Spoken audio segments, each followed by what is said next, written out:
How to fix Snapchat filter not working.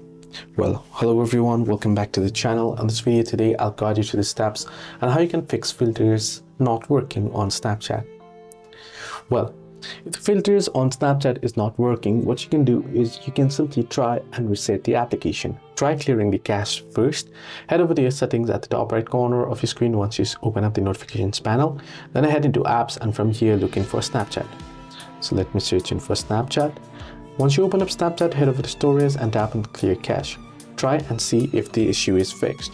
Now, if not, you might want to clear data as well, but this will log you out of your account and you'll lose access to your account if you do not have it backed up. So if you remember your credentials to log in back again, you can try and clear data.